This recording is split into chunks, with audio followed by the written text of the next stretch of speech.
আমি বলেছিলাম আপনি কি আসলে মারিফতের পক্ষে আছেন না শুধু শরীয়তের মধ্যেই আছেন? আসলে আমি তো সব কিছু মিলিয়েই আছি। বলেছিলাম আমাকে যে আপনি আল্লাহ পাকের নামের কথাটা জিজ্ঞেস করলেন, আপনার সন্তান ছেলে মেয়ে কয়টা? আমার বলতে কিছু নাই,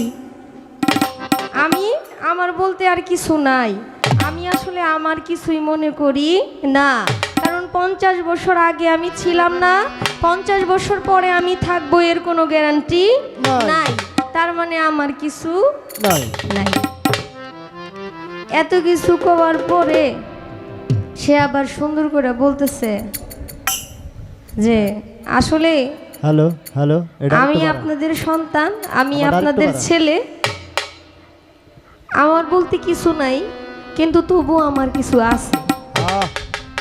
একদম যে নাই কিছু সেটা কিন্তু না, এর মধ্যে কিছু একটা আছে, কথা একটা পাইছি, এটা একটু পরে দিমু।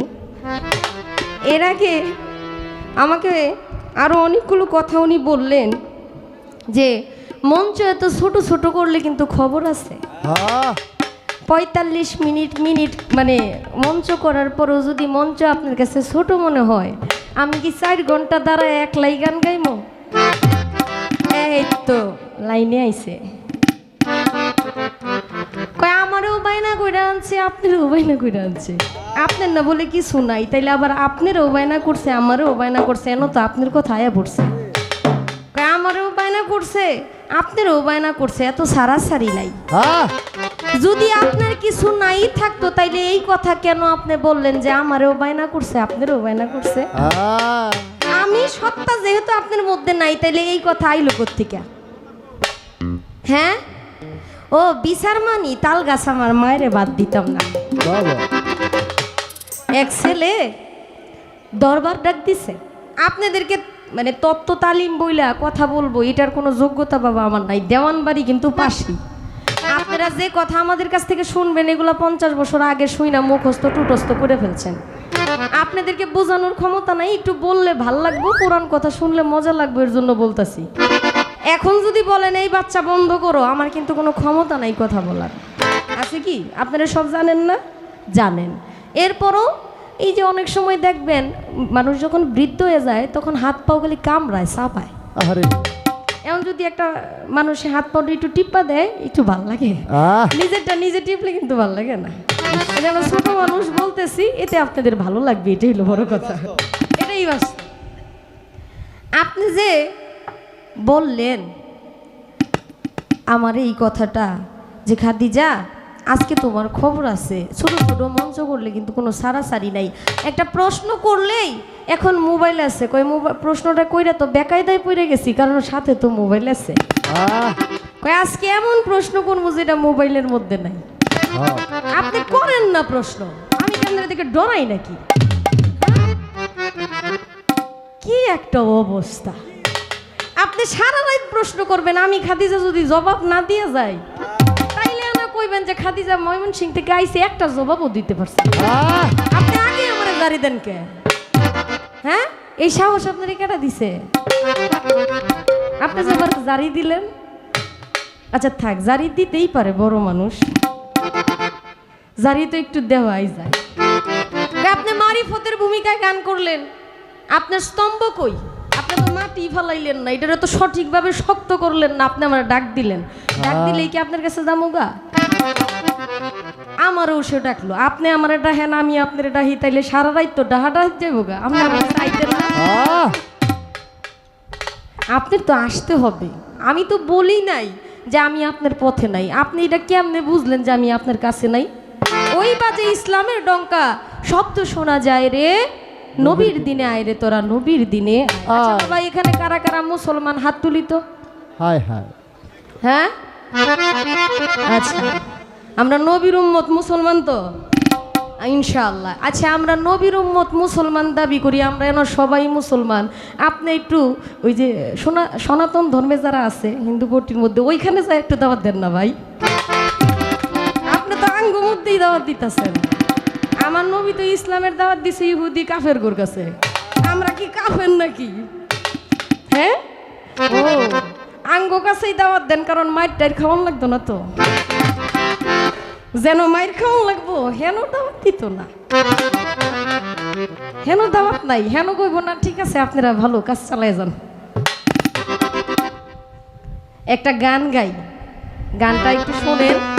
আসলে প্রশ্ন করছেন চমৎকার, সঠিকভাবে মারিফতের ভূমিকা থেকে আমি তার জবাব ইনশাল্লাহ দিব। মারিফত এমন একটা সত্তা, এত কথা বলতে হয় না তো, যে ছোট বাচ্চা বাপ মা ডাকতে পারে না, তারে সারাদিন বইরা কইতে হয় বা বা বা বা, পরে 5-7 দিন পরে বুলাই একবার কয় বা বা। আর যে বাবা কইতে জানে তারে আর এত ডাকাডাকি করার প্রয়োজন নেই। এরা যারা আছে সবাই জ্ঞানী, এখন আমি এত কি বুঝাম। আপনি 14 বছর ধরে এই মঞ্চে গান গান, আপনার সাহস আলাদা, আমার সাহস কম। পরে বেশি কথা কইতে কইবেন, পরে খামু মায়ের। এটা চলতো না। একটা গান গাই, গানটা একটু শোনেন।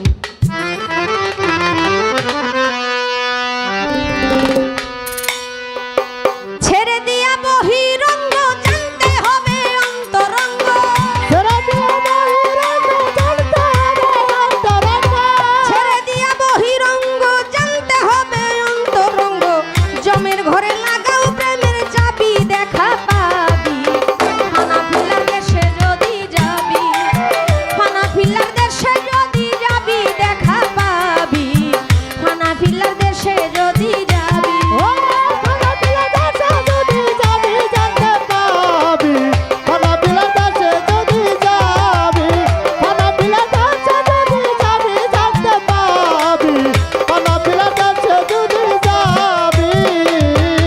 আত্মাহিয়াত বৈঠকেতে তুমি বসিয়া কেবলা রূপেতে, ওরে তালা শনি নিরঞ্জনকে ভাবি। হায় রে তালা শনি নিরঞ্জনকে পাবি, হায় রে তালা শনি নিরঞ্জনকে পাবি।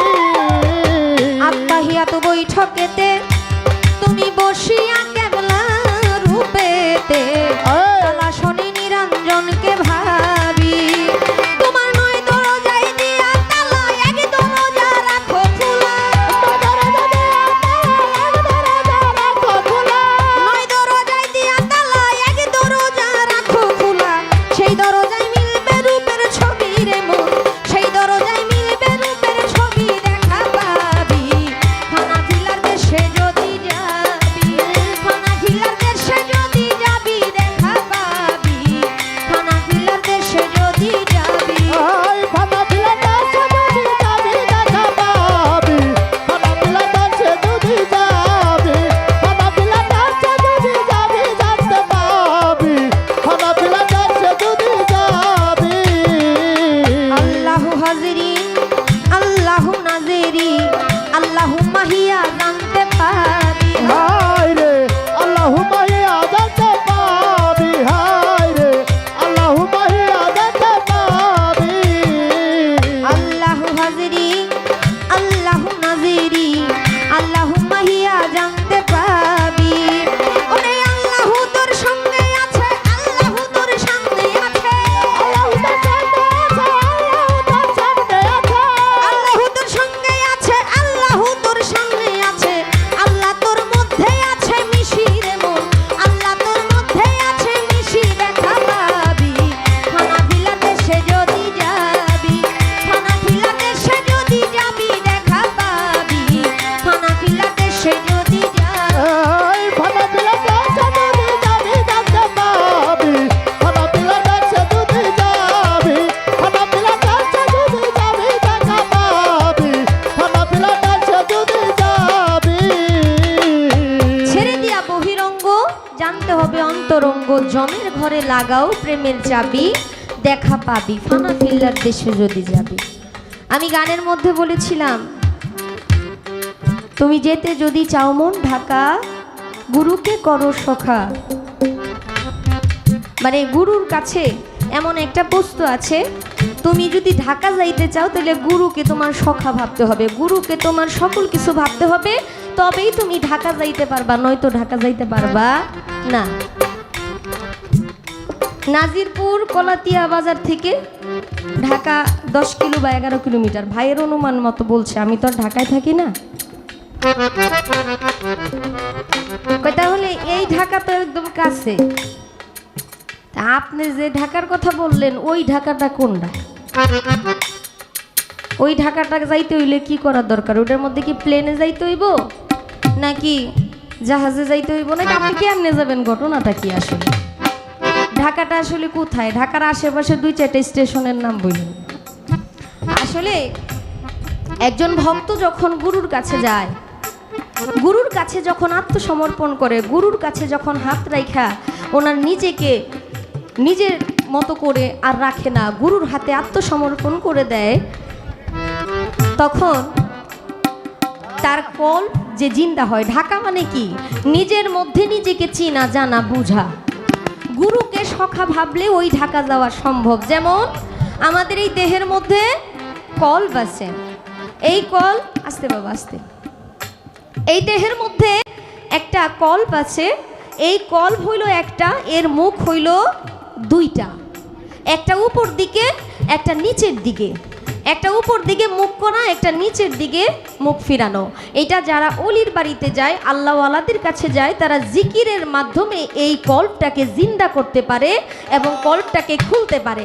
এই কল্পটাকে খুললে তারা সেই ফানা ফিল্লার দেশে যায়। বাঁকা বিল্লা ফানা ফিল্লার স্তরে যখন সে চলে যায়, তখন তার মূল যে জায়গাটা, রাজধানী হলো আমাদের ঢাকা, তাই তো? এইরকম একটা জায়গার মধ্যে অবস্থান করে। এটা গুরুর কাছে যাওয়ার আগ পর্যন্ত সম্ভব না। আপনি যখন গুরুর কাছে যাবেন তখনই সেই ঢাকা যাওয়ার রাস্তা আপনি পাবেন। কোনো মানুষ যদি মনে করে ওই লোকটার কাছে গেছি আমার ভালো লাগে নাই, তার কাছে আমি বায়াত নিব না, তার প্রতি যদি একটু বিশ্বাস না থাকে, তাহলে তার ধারা পীরের কাছে যাওয়া উচিত না। কবি জালালউদ্দিন সাহেবের একটি গান আছে, ছোট, মানুষ রতন করো তারে যতন, যারে তোমার প্রাণে চায়, ভক্তি বিশ্বাস প্রেম একাধারে 3, যাহার কাছে ভোজ থাকবে চিরদিন, চণ্ডাল কিংবা হোক না মুমিন, পড়ে থাকো তার চরণাসে।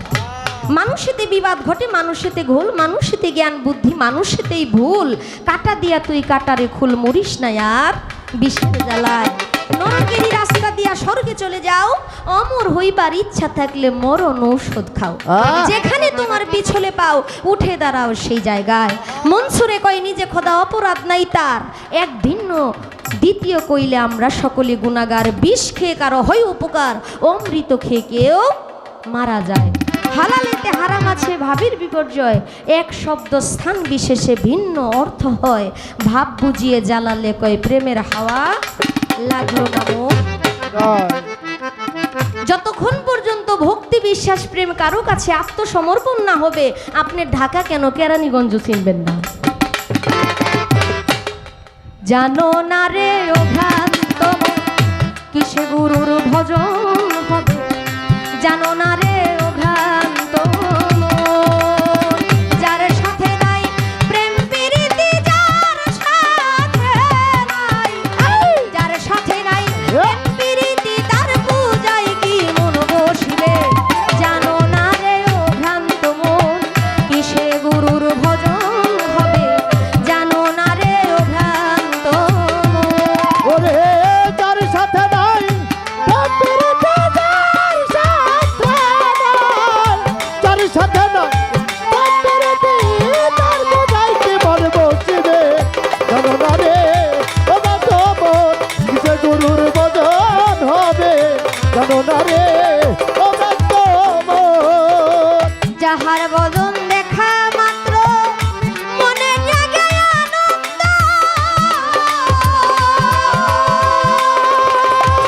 তাকে বুকে জড়িয়ে ভেব, এই সেই তো স্বয়ং গোবিন্দ গো। সেই তো স্বয়ং গোবিন্দ গো, সেই তো স্বয়ং গোবিন্দ। যাহার বদন দেখা মাত্র এই মনে জাগে আনন্দ,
যার সাথে যার গোপন পিড়ি তার সাথে আদান প্রদান, তার প্রতিমায় পূজা দিতে লাগে না ধর্মের ভেদ বিধান। আছে পঞ্চরস একত্রে করা, মানব হারিতে ভরা, রাধা বল্লভ বলে পেল যারা, প্রেমের মরা মরছে ভবে। যাকে দেখলে ভাব জাগ্রত হবে, যাকে দেখলে মায়া মহব্বত হবে। আসলে আপনি শরীয়তের পক্ষে, এলমে শরীয়ত নিয়ে আলোচনা করতেছেন, কথা বলতেছেন। মারিফত এমন একটা বস্তু, মারিফত এমন একটা জিনিস, এটা কাউকে দেখানো যায় না, বোঝানো যায় না। যখন আপনি ওই রাস্তায় অগ্রসর হইতে থাকবেন, আপনাকে একটা রাস্তা অনুসরণ করায় দেওয়া হইব যে বাবা তুমি ওই রাস্তা দিয়ে যাও, ওই রাস্তায় গেলে তুমি ভালো কিছু পাও। পাও। যখন আপনাকে ওই রাস্তার দেখায় দেওয়া হবে, আপনি ওই রাস্তায় অগ্রসর হইলে আস্তে আস্তে মজা পাইবেন, আস্তে আস্তে গম্ভীর হবেন। আপনার মজাটা আপনি বুঝেন, নিজে গম্ভীর হইয়া থাকবেন। এইটা খাওয়াইয়া দেওয়ার জিনিস না। নামাজ শিক্ষা বই পড়লে, নুরানি শিক্ষা বই পড়লে নামাজের নিয়ম নীতি সবই শেখা যায়। মারিফত পইরা বুঝার জিনিস না। গুরুর বাড়িতে যাইতে হবে, গুরুর তালিম নিতে হবে, গুরুর কাছে থাকতে হবে, গুরুর সাথে বুঝতে হবে। গুরু যে শিক্ষায় শিক্ষিত করে, সেই শিক্ষায় শিক্ষিত হইতে হবে। এই যে ঢাকার যে বিষয়টা, আশা করি আমার এই গানে এবং কথায় ঢাকা যে কোথায় এটা আপনি খুঁজা পায়া গেছেন। এই ফানাপিলা ডান্সে যদি যাবি যাতে পাবি, ফানাপিলা ডান্সে যদি যাবি, ফানাপিলা ডান্সে যদি যাবি যাতে পাবি, ফানাপিলা ডান্সে যদি যাবি। মোরাকাবা ধ্যানের ঘরে ওরে তিন ভাগে বিভক্ত করে করতে হবে মুর্শিদের পাইরবি। হায় রে করতে হবে মুর্শিদের পাইরবি, হায় রে করতে হবে মুর্শিদের পাইরবি। মোরাকাবা ধ্যানের ঘরে ওরে তিন ভাগে বিভক্ত করে ওরে করতে হবে